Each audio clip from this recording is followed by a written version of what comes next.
नमस्कार साथियों, राम राम। स्वागत है आपका study path with Ritu YouTube channel पर। जैसे कि अपना टॉपिक जो चल रहा था राजस्थान भौतिक विभाजन, इसमें अपने शुष्क अर्धशुष्क जो पश्चिम मरुस्थलीय जो प्रदेश था वो पूरा देख लिया था। ये जो है हम अरावली पर्वतीय प्रदेश जो है वो देखते हैं। अरावली जो है बहुत ही इम्पोर्टेंट है, हर एक लाइन से क्वेश्चन बनता है अरावली के। तो अरावली अच्छे से पढ़नी है भाई। एक बार समझ लिया ना तो अरावली में कुछ नहीं है, बस समझने की बात है, और समझने में भी ज्यादा हार्ड नहीं है। तो अरावली देख लेते हैं।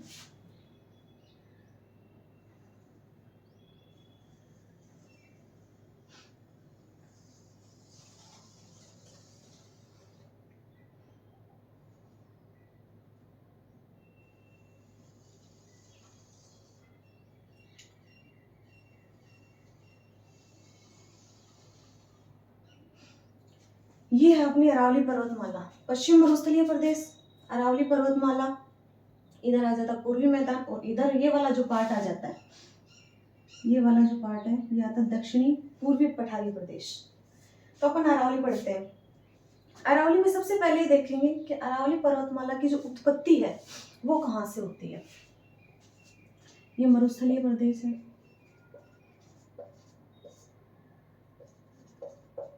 अरावली। अरावली पर्वतमाला की उत्पत्ति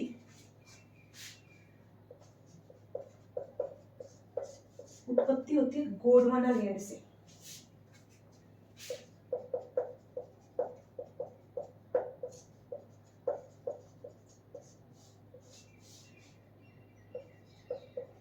अरावली पर्वतमाला जो है ये कौन से काल की है, तो अरावली पर्वतमाला आती है प्री कैम्ब्रियन काल की।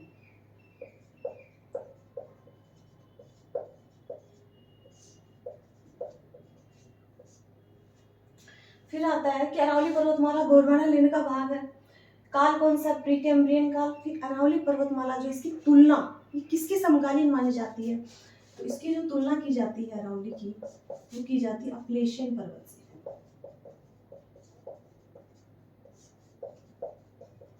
ये आता है यूएसए में। यहां से शुरू होती है गुजरात के पालनपुर से।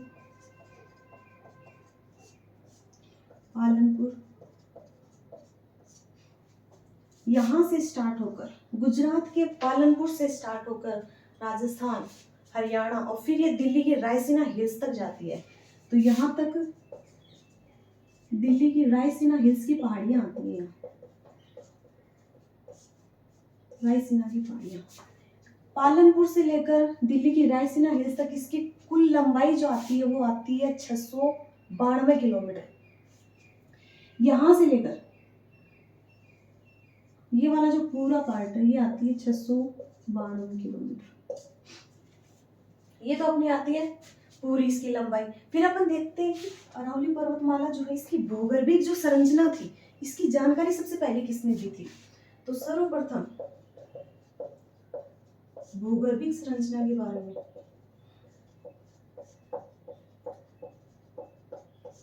किसने बताया था, वो आते एम हेरोन। इनका पूरा नाम आता है अलेक्जेंडर मैकमिलन हेरोन। ये जो है ये स्कॉटलैंड के थे, स्कॉटलैंड के। फिर अपन ये देखते हैं कि राजस्थान में ये कहाँ से स्टार्ट हो रही है, तो राजस्थान में ये शुरू हो रही है सिरोही से। और राजस्थान में सिरोही से स्टार्ट होकर कहाँ तक है, खेतड़ी झुंझुनू तक।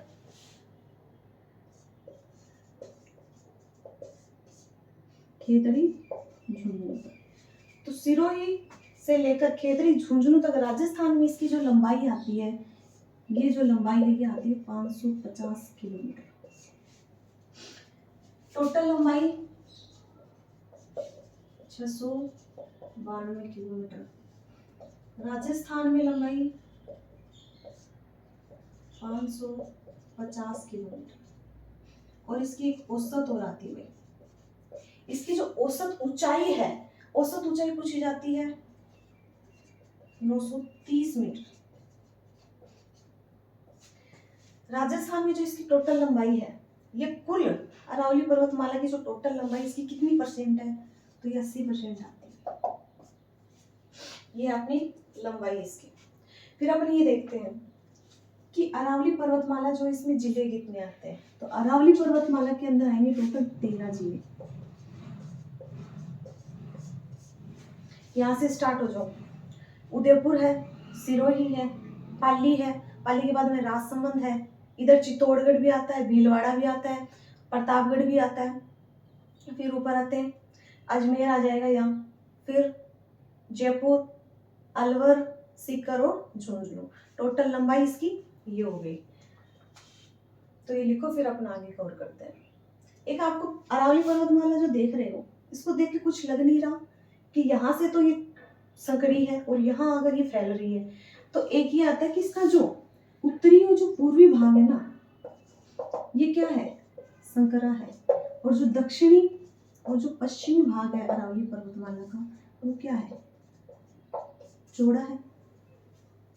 लिखो ये बात।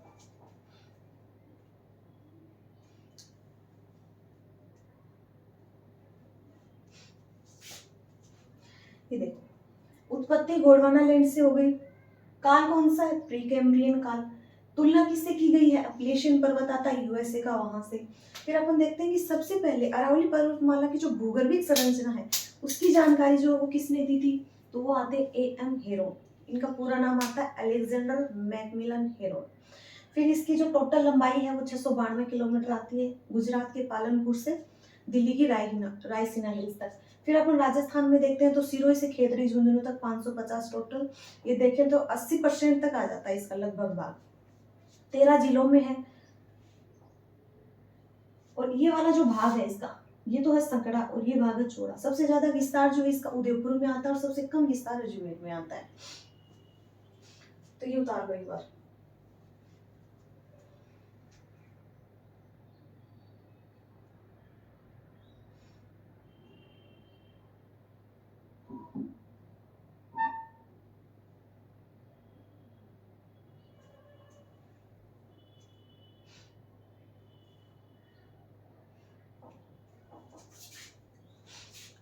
हो गया। अब ये देखो,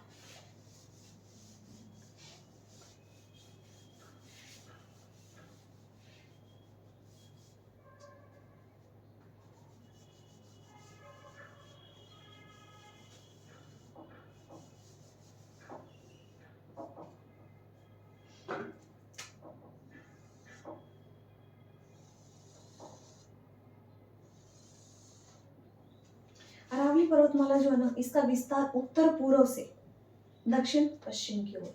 तो अब इसके विस्तार की बात आती है, यानी कि इसका ढाल किधर है, तो ये आता है उत्तर पूर्व से दक्षिण पश्चिम की ओर। उत्तर पूर्व से इसका भाग जो है वो संकड़ा है, और इधर से देखें तो ये चौड़ा है। सबसे ज्यादा जो इसका विस्तार आता है उदयपुर में, और सबसे कम जो आता है अजमेर। अरावली पर्वतमाला जो है ना, इसका सबसे ऊंचा पॉइंट आता है गुरु शिखर सिरोही। सबसे ऊंचा पॉइंट आता है गुरु शिखर सिरोही। तो सबसे ऊंचा पॉइंट गुरु शिखर हो गया। निम्नतम पॉइंट आता है पुष्कर घाटी, आती है अजमेर में।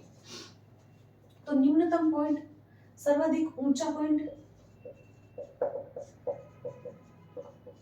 ये तो आता है गुरु शिखर। निम्नतम पॉइंट,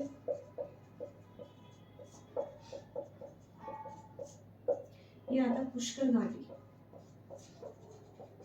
अजमेर में। एक आता है कि अरावली पर्वत जो है, इसमें राजस्थान का सबसे ऊंचा बसा शहर कौन सा है। तो राजस्थान का सबसे ऊंचा बसा शहर कौन सा है, माउंट आबू सिरोही में। तो सबसे ऊंचा बसा जो शहर आता है वो आता है माउंट आबू। ये अरावली की सामान्य जानकारी। ये देखना 13 जिलों में है, 13 जिले अपन ने देख लिए। उत्तर पूर्व जो है इसका भाग क्या है, सकड़ा है, इधर भाग क्या है, चौड़ा। एक अरावली पर्वतमाला जो है ये अपनी इधर है, देखो ये वाली, यहाँ अरब सागर है और उधर बंगाल की खाड़ी। तो अरब सागर से जो भी मानसूनी पवनें आएंगी तो इसके तो समानांतर ही निकल गई ना, टकराई कहाँ यहाँ से।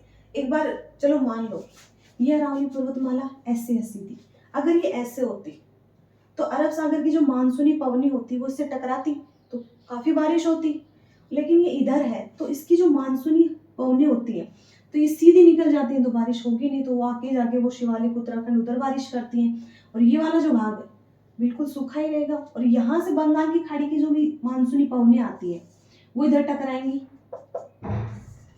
इधर टकराती है तो इधर वाले भाग में वो बारिश करती है, तो ये वाला भाग क्या हो गया, सूखा रह गया।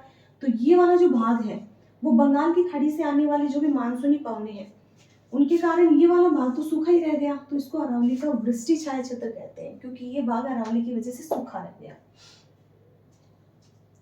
फिर अपन ये देखते हैं कि अरावली पर्वतमाला जो है इसको अलग अलग नामों से जाना जाता है। ये हो गया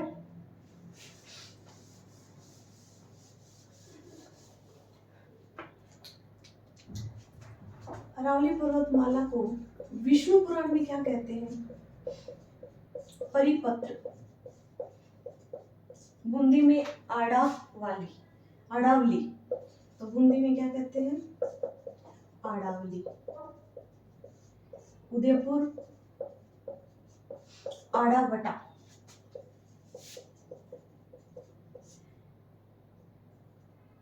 एक आता माउंट आबू में, कि इसको माउंट आबू सिरोही में क्या बोलते हैं, इसको सिरोही में बोलते हैं आबू गुलाब।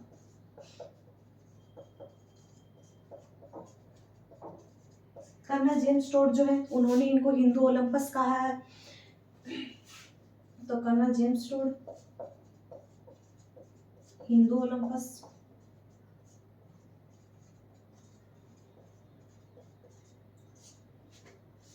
एक आते हैं अबुल फजल, अबुल फजल जो है वो अरावली पर्वतमाला को क्या कहते हैं, ऊंट की गर्दन की तरह इसको बताते हैं कि ऊंट की गर्दन की तरह, और इसको सुरक्षा दीवार भी कहा गया है।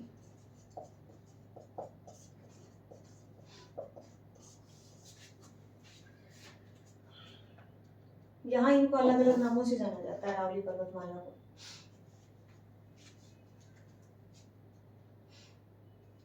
अरब सागर की दक्षिणी पश्चिमी वाला जो भाग है, तो अरावली पर्वतमाला में इधर वाली जो भी नदियां होंगी तो उनका जल कहाँ गिरेगा, अरब सागर में गिरेगा, और दक्षिण पूर्व की जो नदियां हैं उनका जल बंगाल की खाड़ी में जाके गिरेगा।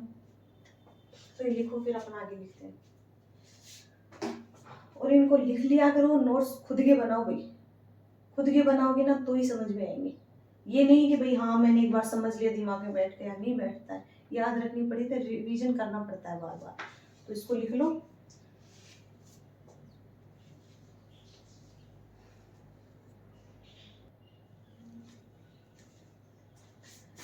लिख लिया।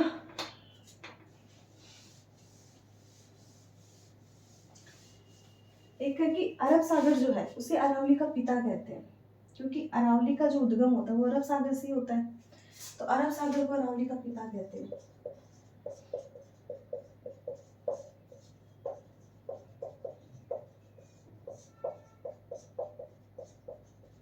क्योंकि अरावली का जो उद्गम होता है यहाँ गुजरात के पालनपुर से, तो इधर अरब सागर से होता है। एक अरावली का ये जो उत्तरी भाग है, ये उत्तरी भाग है, ये मध्य भाग है, और ये दक्षिणी भाग है।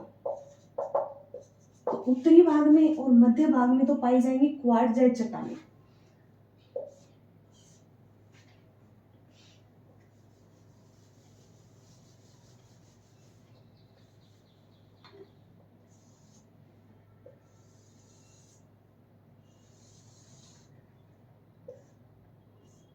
ये उत्तरी भाग, मध्य और दक्षिण। तो उत्तरी और मध्य वाला जो भाग है यहाँ पाई जाएंगी क्वार्टजाइट चट्टानें,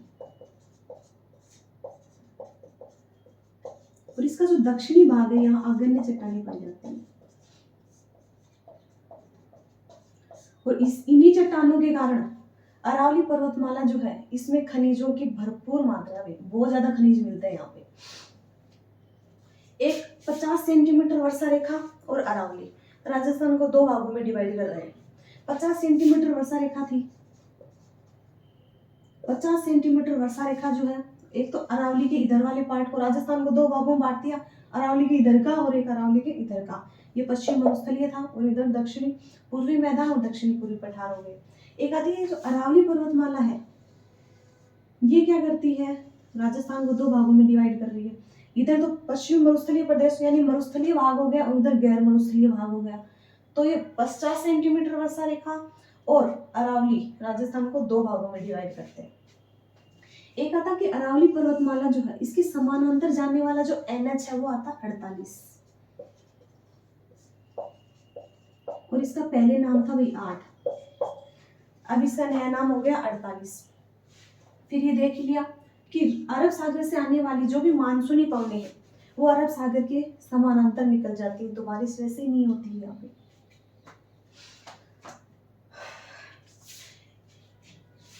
क्षेत्रफल है अरावली का 9%, जनसंख्या 10%, जिले देखे 13 जिले आते हैं 20 में। एक अपन ये देखते हैं कि इसके दक्षिण पश्चिम में जो प्रवाहित होने वाली जो भी नदियां थी उनका जल कहाँ गिर रहा है, अरब सागर में, और दक्षिण और पूर्व में जो भी प्रवाहित नदियां हैं उनका जल कहाँ गिर रहा है, बंगाल की खाड़ी में, और इधर वाली का अरब सागर में।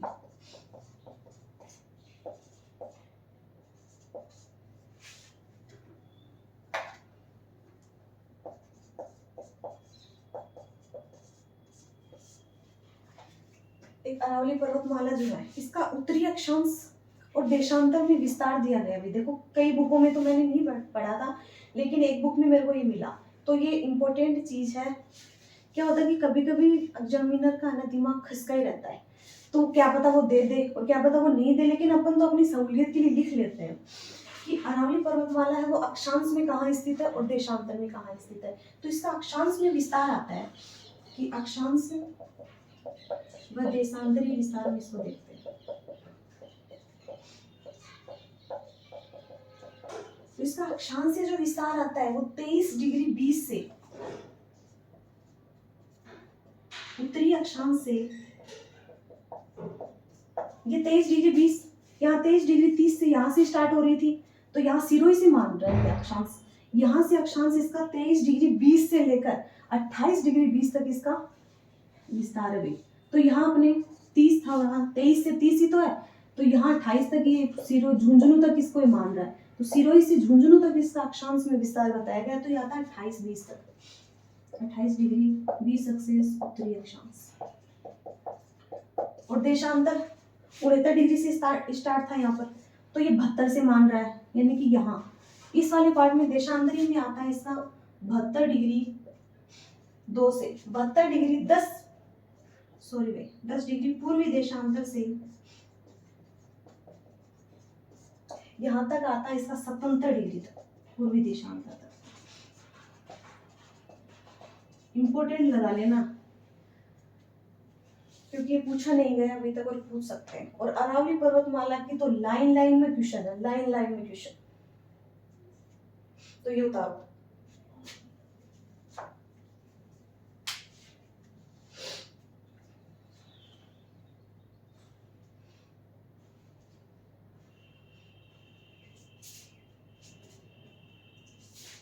इधर देखो एक बार, ये अरावली पर्वतमाला है, पश्चिमी मरुस्थल, तो पश्चिमी मरुस्थल का विस्तार तो लगातार होता ही रहता है, रेगिस्तान का मार्च चलता ही रहता है। तो अरावली पर्वतमाला एक पश्चिमी मरुस्थल जो है उसको पूर्व में बढ़ने से रोक रही है। तो अरावली पर्वतमाला जो है वो मरुस्थलीय भाग जो है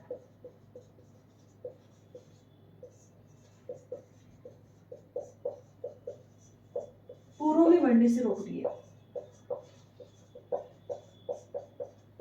क्योंकि दीवार बन के खड़ी है यहाँ पे, तो इधर मरुस्थलीय भाग नहीं है। ये उतारो भाई।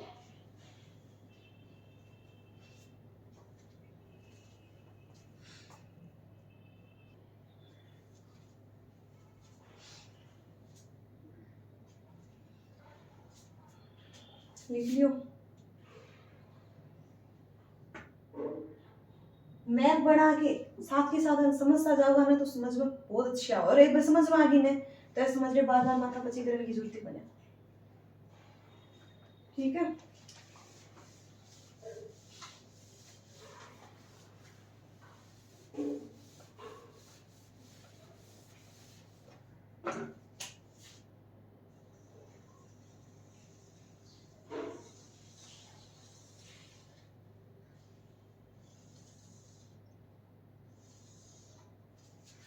अरावली पर्वतमाला जो है इसको क्या है, 3 भागों में बांटा गया है।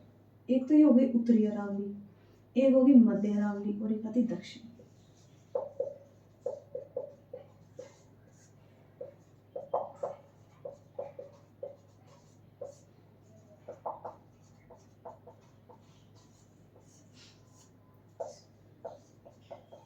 सिरोही से खेतड़ी झुंझुनू तक इसका विस्तार था।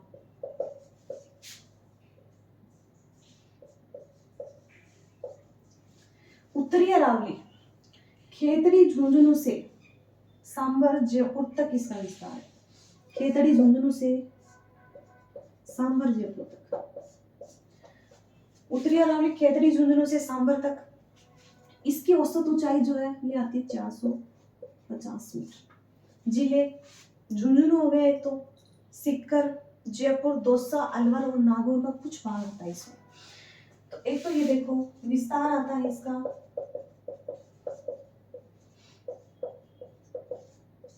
खेतड़ी झुंझुनू से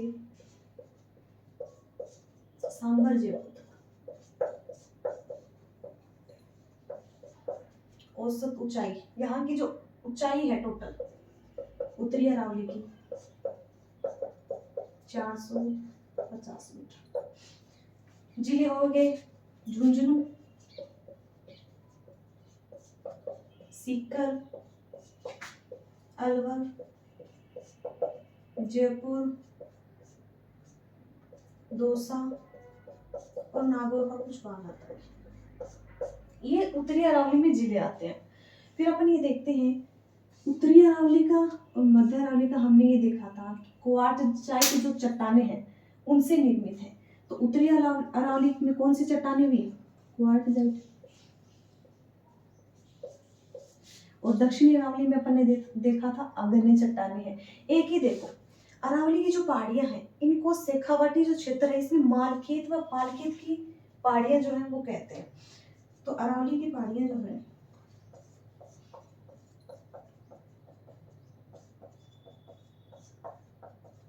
शेखावाटी क्षेत्र में क्या बोलते हैं? मालखेत की पहाड़ियां, पालखेत की पहाड़ियां।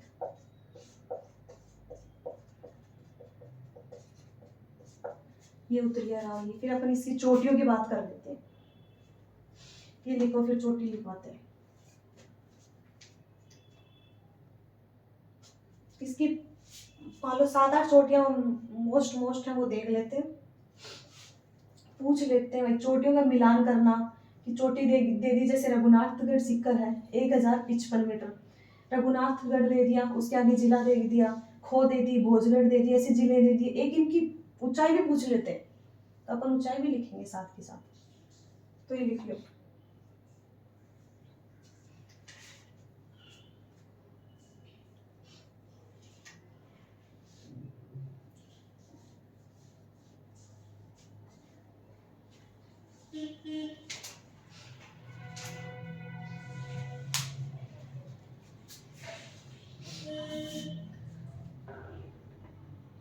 लिख लियो।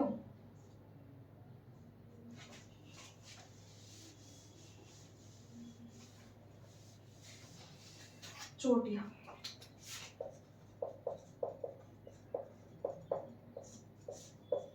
पहली ऊंची चोटी आती है रघुनाथगढ़,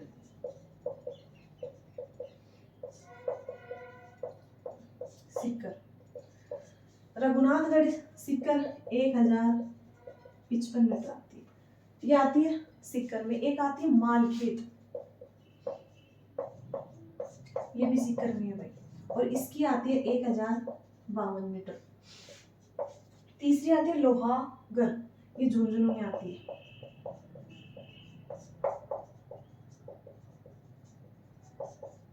इसकी ऊंचाई आती है 1051 मीटर। लोहागढ़ झुंझुनू में हो गई। एक आती है भोजगढ़, भोजगढ़ भी झुंझुनू में है। इसकी आती है 997 मीटर। आजकल तो भाई इसकी ऊंचाई भी पूछने लग गए, तो ऊंचाई भी याद रखनी पड़ेगी। फिर अपन देखते हैं, एक आती है खो जयपुर।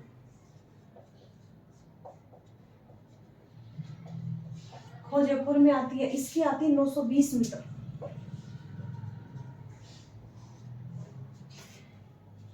रघुनाथगढ़ सीकर 1055, मालखेत सीकर 1052, लोहागढ़ 1051, भोजगढ़ 997, खो जयपुर 920। एक आती है बहराज,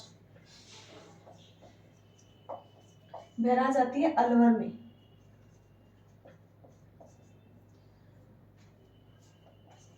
और इसमें एक आता है, दो नाम आते हैं, एक तो होता है बवाई, तो बवाई तो है जयपुर में, एक होती है बबाई, हमारे बबाई की बाड़ियां हमारे झुंझुनू में है, तो ये आती है 792। एक होता है बाबाई, ये आता है जयपुर में। और एक होता है बबाई, ये हमारे झुंझुनू में है। तो बबाई बबाई की जो पहाड़ियां हैं ये 792 है, दोनों की सेम है भाई, बराज की और बाबाई की 792 मीटर। और जो बबाई है झुंझुनू वाली, उसकी आती है 780 मीटर।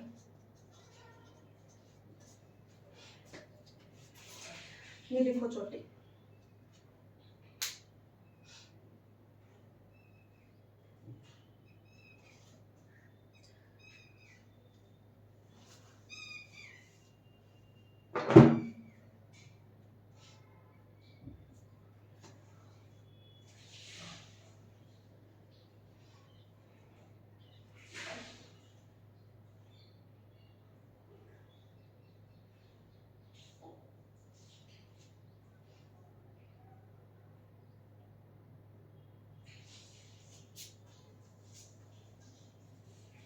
लिख ली, ये मुख्य मुख्य लिखाना।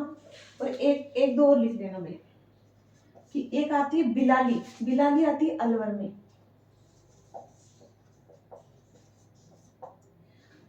बिलाली, बैराठ आती है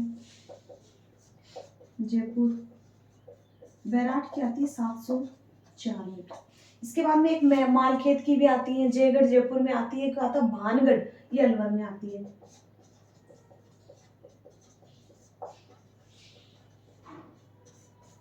ये पूछी भी गई है भैया, चोटियां पूछते हैं, ये 649 है। और बिलाली अलवर की भी आती है, ये देखो,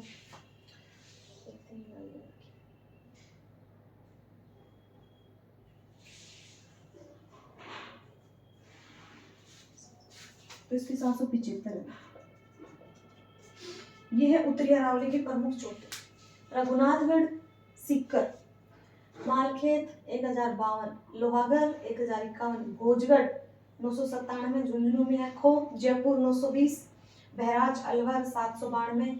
इनका क्रम भी पूछ लेते हैं, इसीलिए लिखवाइए, इनको अच्छे से याद करना, ट्रिक बना लेना अपनी। बाबाई आती है जयपुर में 792, एक आती है बबाई, ये आती है 780 मीटर। बिलाली अलवर 775 मीटर, बराठ आती है जयपुर 704 मीटर, और भानगढ़ आता है अलवर 649 मीटर। ये हो गई अपनी उत्तरी अरावली। तो उत्तरी अरावली तक आज अपन देखांगा। कल जो अपन मध्य अरावली और दक्षिण अरावली कर लेंगे अगली क्लास में। तो जो कोई भी दिक्कत आए ना अरावली में, तो आप मेरे को कमेंट बॉक्स में जरूर बताओगे। और अपने जो अपना चैनल है उसको लाइक शेयर और सब्सक्राइब जरूर करो। तो मिलते हैं नेक्स्ट सेशन में, धन्यवाद।